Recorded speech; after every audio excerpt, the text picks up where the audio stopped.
Hello everyone, welcome back, or welcome if you're new here. My name is Allison and I will be teaching you guys how to make this really cool platter today. So let's get started. All right, so I like to start off with my base colors first. It's the easiest to start off with your base colors versus doing your details and then trying to go around those details with your base colors. So starting with my base color, number 72 here. I have a list of all the colors actually that we'll need today right here. We have number 18, number 61, 72, 73, 17, 82, 13, and 21. And we'll also post this in the description below what colors we used. So if you want to do a take-home kit or paint in studio, you can do either or. But these are the colors we'll be using today. So for the background, I'm using color number 72. I'm going to get quite a bit of that to start with. I'm going to grab my fan brush. I love the fan brush. It kind of distributes the color the best. I know a lot of people are so used to like the squared brushes or the squared off brushes because they're so used to acrylic, and those are really great for those. But for ceramic, the fan brush is probably the best brush to use for your base coat. And then also the bisque will absorb your base coat like a sponge, especially your first coat. So you really want to be careful of that. And so what I do is I take my fan brush and I just dip it in water, just dunk it in water, and then I just go in and go over here and get my paint a little bit loose, kind of get that little bit of water in there, and it'll go on much easier onto your piece. So for everything, I highly recommend putting 3 coats of paint on everything. The reason is if you do 1 or 2 coats, you will see the brush strokes and streaks of what you did, but 3 coats gives you that nice solid color like you saw on that example platter I showed you in the beginning here. So this isn't necessarily the fun part. I'm just filling in my background color. So I'm just gonna go ahead and put my 3 coats of my background color on, and I will be back. Okay, so I just finished my first coat of paint, and you can see it's drying really fast. I just wanted to pause here and show you guys what it will look like when it's ready for their next coat. So if you see on some parts, there's like this part right here is a little shiny, how it reflects the light like that, but the surrounding areas isn't shiny. So the stuff that isn't shiny is ready for another coat, but if it's still shiny like this, then it's not ready yet. So I'm gonna wait until my first layer is not shiny anymore, so it's completely dry, and then I'm gonna put my next coat on, and then I'm going to put my 3rd coat on, and I will be back, and we're gonna trace on our turkey. All right, so I know I said that when I got done with my 3 coats, we would trace on the turkey. However, I changed my mind. I want to do the rim of the platter first to let this guy dry a little bit, just so I can keep painting. So the rim is going to be color number 18.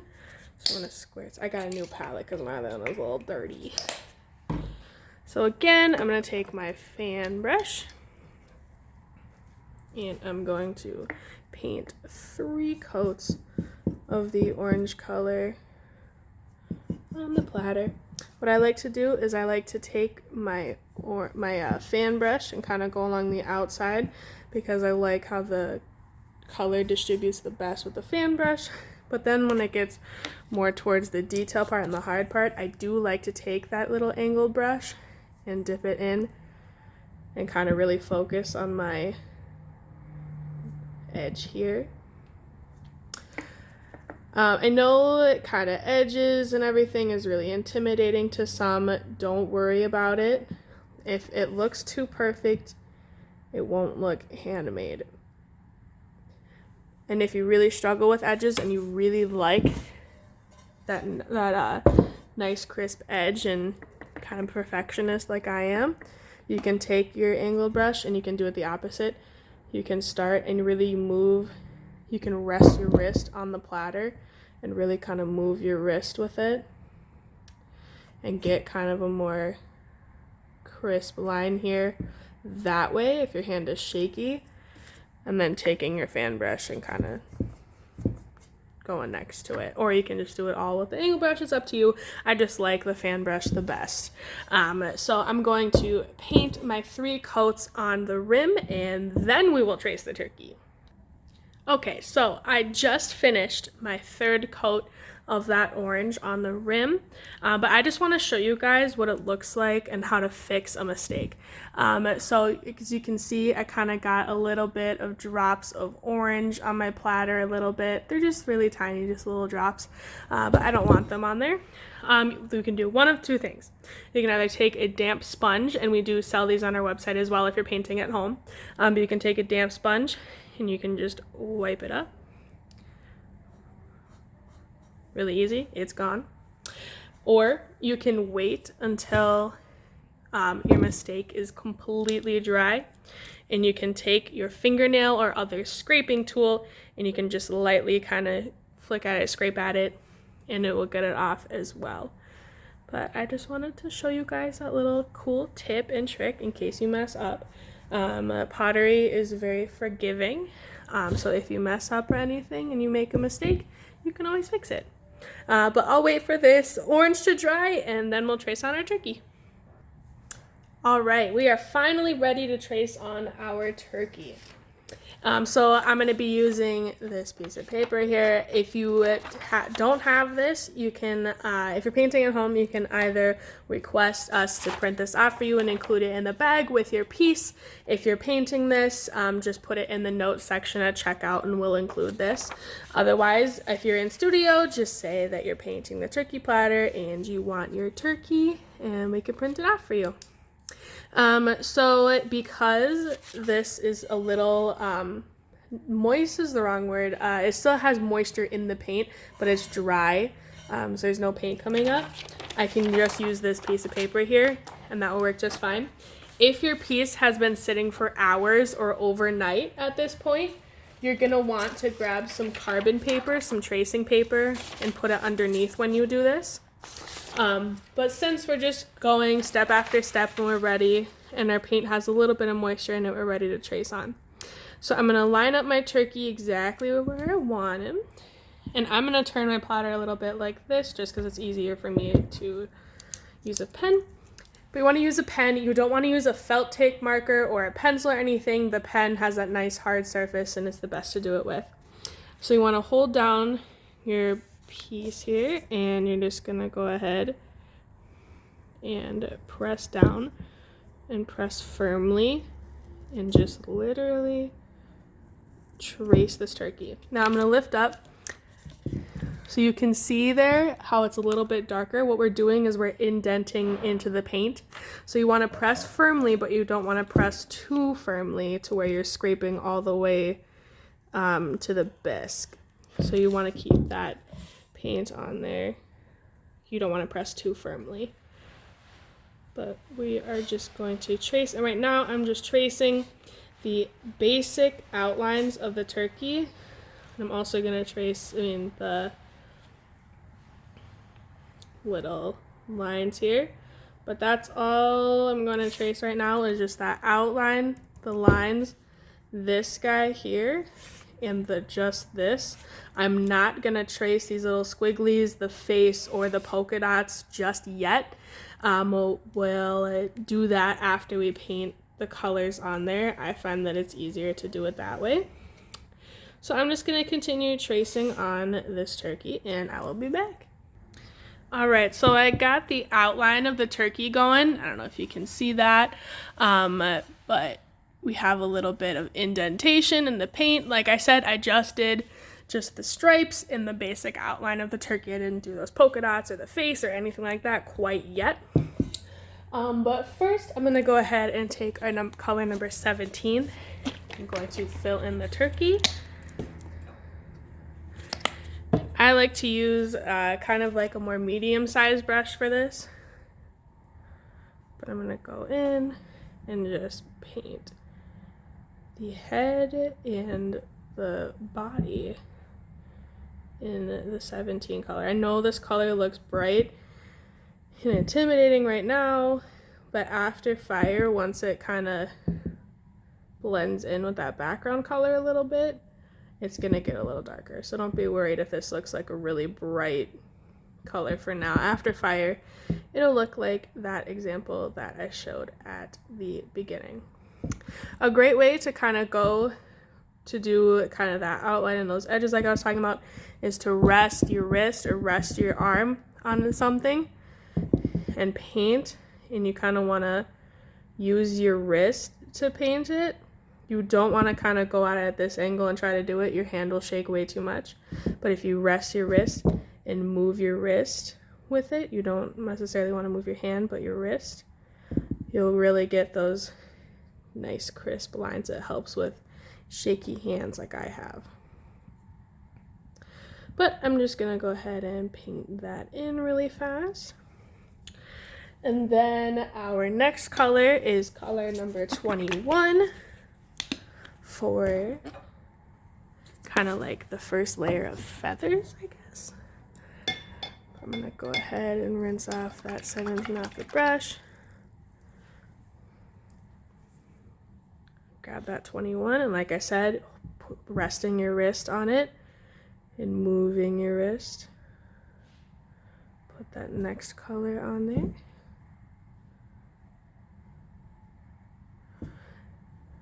But this is why we didn't want to do those details when we traced on the first time, is because if you do, this paint just covers it right up.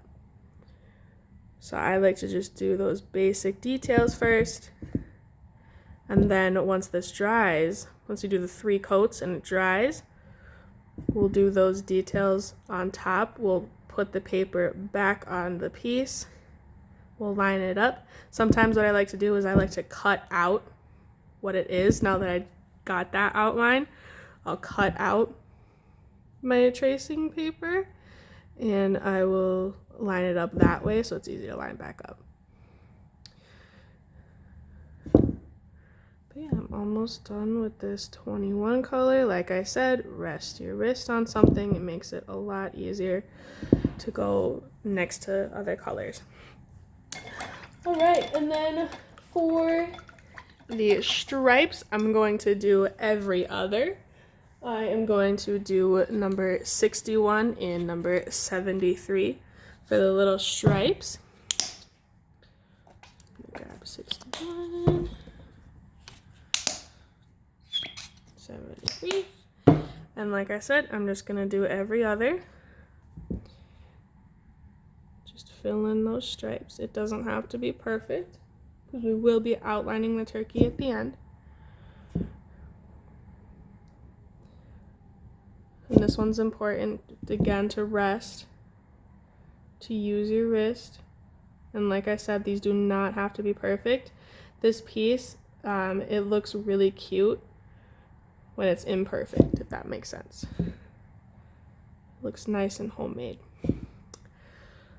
So like I said, I'm just going every other with the stripes.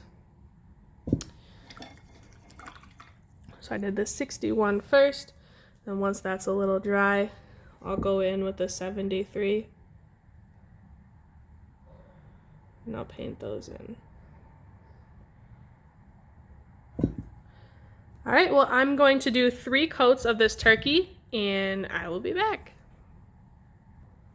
All right, so I painted 3 coats of all of the colors of the turkey on, and now I'm going to trace on the details here.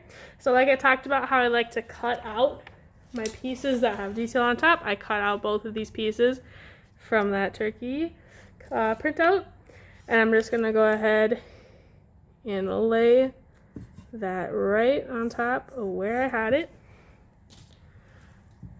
where I painted it, excuse me. I'm gonna go ahead, just the same thing like we did. Just trace out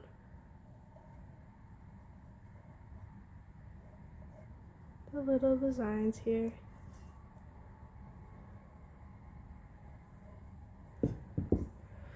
And if you are painting the little stripes on the turkey, and you're growing a little frustrated because it doesn't look perfect, do not be so hard on yourself, because we're going to go outline it and it's going to look so much better and so much cleaner. And everything can be cleaned up with a damp sponge. You're scraping it up. So you don't want to be too hard on yourself. Painting is supposed to be fun, so allow it to be fun. All right. So I'm not going to really focus too much on these circles and getting them perfect, because I'm really just kind of indicating where I'm going to put my little circles with my little sponge here. We have these in studio. They're just like little circle sponges, really cute. But if you have a sponge at home, you can cut it up into a little circle. Otherwise, you can take your little detail brush and kind of brush in the circles. But this is easiest, and I like the texture that this gives. So for the polka dots, I'm going to dip in to my 61 color, and I'm going to go ahead and dab off a little bit on the table paper just to make sure that I don't have a big glob of paint. I want a nice little airy texture. And I'm just going to stamp them on like that. Just like that. Super easy. I love the little stamper, guys. And I love how it gives a little like different texture to it too, versus just paintbrushes. Yeah. Just gonna stamp on the rest here with my little stamper. I'm gonna kinda. So for that one, I kind of went at it kind of like an angle like this. Like that, to create kind of like that half circle. All right. So that was our 61 color in the stamps. And then I'm going to take our color number 82 and our little tiny detail brush. I am going to just paint over those little squiggles. Nothing too deep, nothing too complicated. Looks really cute. And for this, we'll probably only do one coat of this color on there. So you want to be mindful of your brush strokes. And by that, I mean that you kind of want to do big, long brush strokes and not necessarily a bunch of little ones, just because the longer brush strokes look nicer in my opinion. But yeah. So I'm just going to do this just for the rest of the inside. I'm just going to fill in those squiggles and I'll be back. Okay, so I filled in my little squiggles there, and I'm not quite satisfied. Kind of just like the sample that I showed you guys, there's a little bit of polka dots in there. So I'm going to take the back of my brush here. I'm just going to dip it into my paint. Just do some little polka dots inside. I think that would look really cute.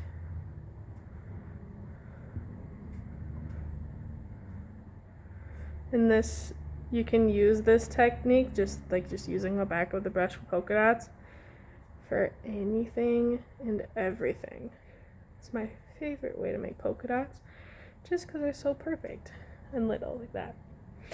All right, so taking that same liner brush, I am going to clean it off, and then dipping into that chocolate color, number 61. I'm going to carefully outline the turkey. So you're going to want to outline the very edge like I am here, all the way around. And then we're going to outline the green spot, then we're outline the yellow spot, and do the little feet. So I'm going to do all of that, and I'll be right back.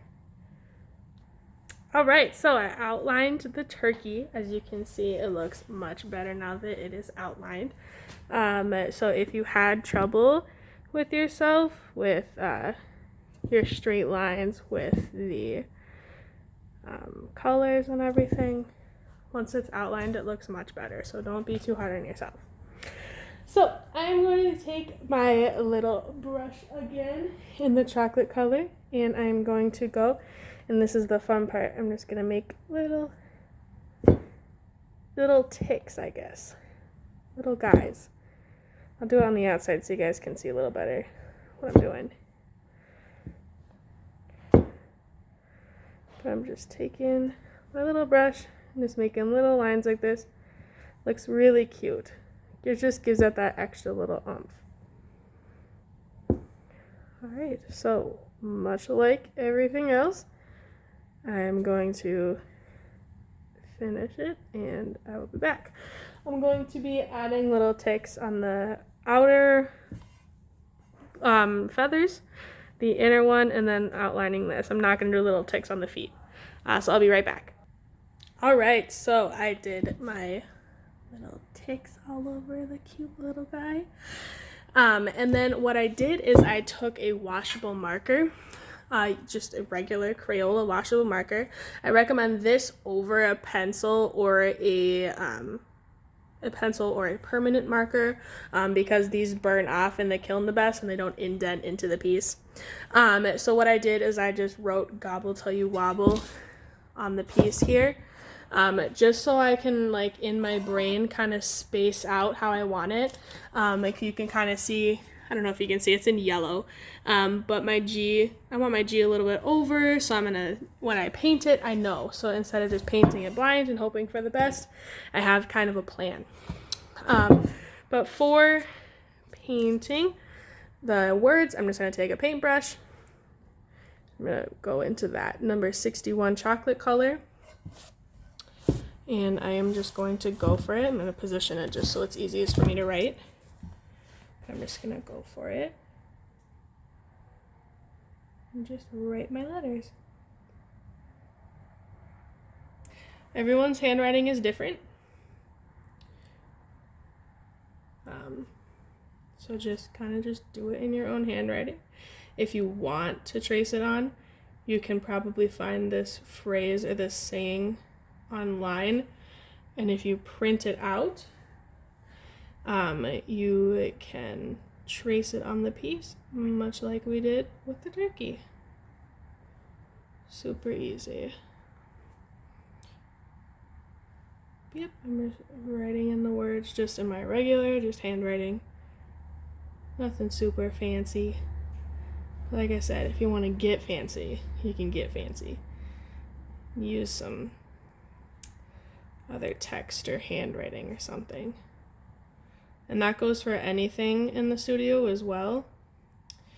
If you feel like your freehand skills aren't what you like, then you can print out something, or we can have us print out something online that you want. You can trace it on your piece. We are writing "Gobble till you wobble."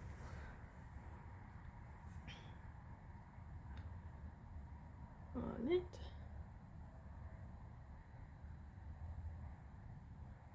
Got "gobble" going good. Gonna write a little apostrophe and then till.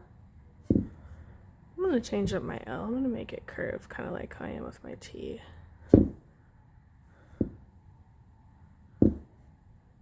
Whatever you like.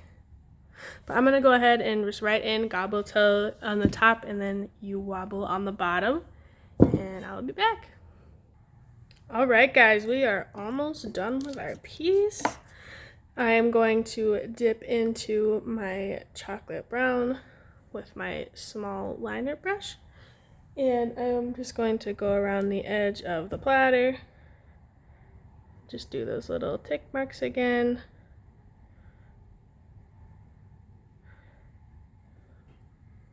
Just all around the platter. And then I'm going to take my little circle sponge, dip into that brown, and I'm just gonna polka dot where I want polka dots. So I'm gonna do that all around the platter, and then I will be back and we will be finished. All right, guys, we are finished with our piece. It looks really adorable. I'm really excited. I named the turkey in the middle Jake. You can name your turkey whatever you'd like. But I just wanted to show you guys a quick before and after of this platter. So this is the platter we just painted, and then this is what it will look like after fire. So it looks a lot different now than it will. So all the colors get a lot darker and better, actually. Less brush strokey, really cool. And then for the backside of your platter, you can do whatever you'd like. I left it white because I'm just going to have it be shiny white, much like the other one in the bottom. Let me show you really quickly. But if you just leave the back white, it just comes out shiny white. We'll just dip it in that clear glaze and it comes out that nice shiny white.